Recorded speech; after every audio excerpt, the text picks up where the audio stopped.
नमस्कार साथियों, कल 14 नवंबर था और बिहार चुनाव के परिणाम आ गए जिसमें इंडिया गठबंधन को करारी हार मिली है और एनडीए को भारी बहुमत से जीत मिली है। क्या कहना चाहेंगे सर आप?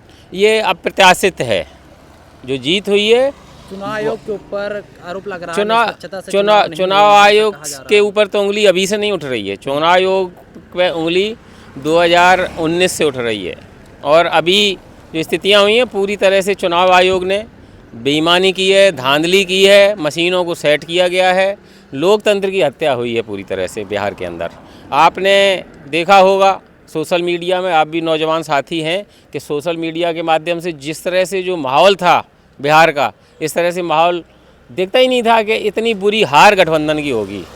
क्योंकि जो हार हुई है पूरी तरह से ये सिद्ध हो गया है कि ये थोड़ी बेईमानी हुई है, मशीनों में सेटिंग हुई है, लोकतंत्र की पूरी तरह से बिहार में हत्या हुई है। ये ओवैसी की पार्टी ने 5 सीटें फिर कैसे? ओवैसी जी और मोदी जी का गठबंधन है, ये तो सारे लोग जानते हैं, ये कोई बड़ी बात नहीं है।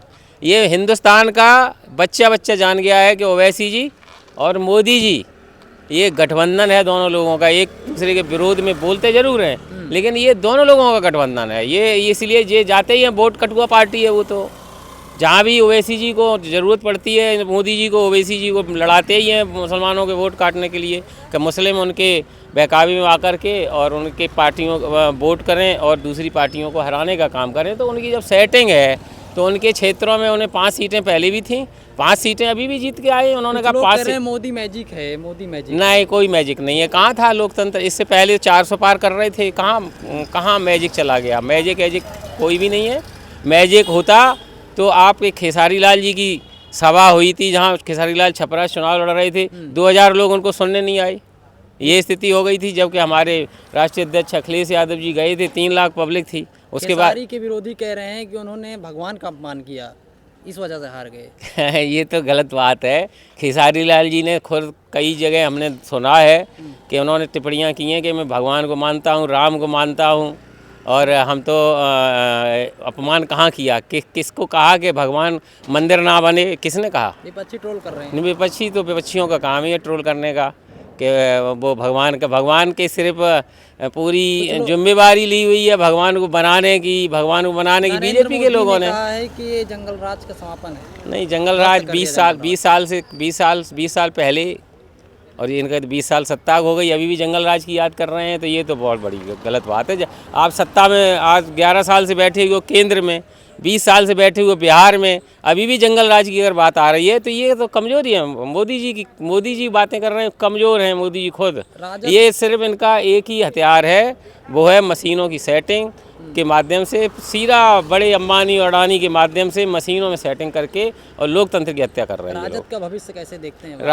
राजद देखिए, आपको आरजेडी में आपने पढ़ा होगा कि आज भी 1 करोड़ 15 लाख वोट मिला है, उसके बाद 25 सीटें मिली हैं।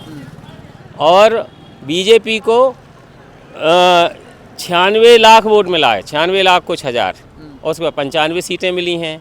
वोट सबसे ज़्यादा आरजेडी को ही मिला है। जब वोट आरजेडी को मिला है तो भविष्य की बात तो आप सोच ही नहीं सकते। भविष्य तो आरजेडी का ही है। वो नौजवान है, युवा है, मेहनत कर रहा है, लोगों के बीच जा रहा है, तो वो उसका भविष्य तो उज्जवल है। ये लोकतंत्र की हत्या बराबर नहीं कर पाएंगे। कुछ लोग हैं जो प्रियंका भारती और कंचना यादव, संजय यादव नाम आपने सुना होगा, तेजस्वी जी के रणनीतिकार हैं, उनको निशाने पर लिए बैठे हैं। उनकी लगातार ट्रोलिंग हो रही है कल से कि इनके चलते चुनाव हार गए। वो तो प्रवक्ता हैं और प्रवक्ताओं ने कितना अच्छा उल जलूल बातें करते हैं। नहीं, कोई हमने तो टीवी डिबेट देखे हैं, कहीं उल जुलूल बातें तो बीजेपी के प्रवक्ता करते हैं। आपने देखा होगा, वो एक भाटी जी आते हैं, राजकुमार भाटी तो समाजवादी पार्टी के हैं। अच्छा, और ये भाटी वो हैं हमारे ना वो सुप्रीम कोर्ट के वकील हैं बहुत बड़े, और बीजेपी के प्रवक्ता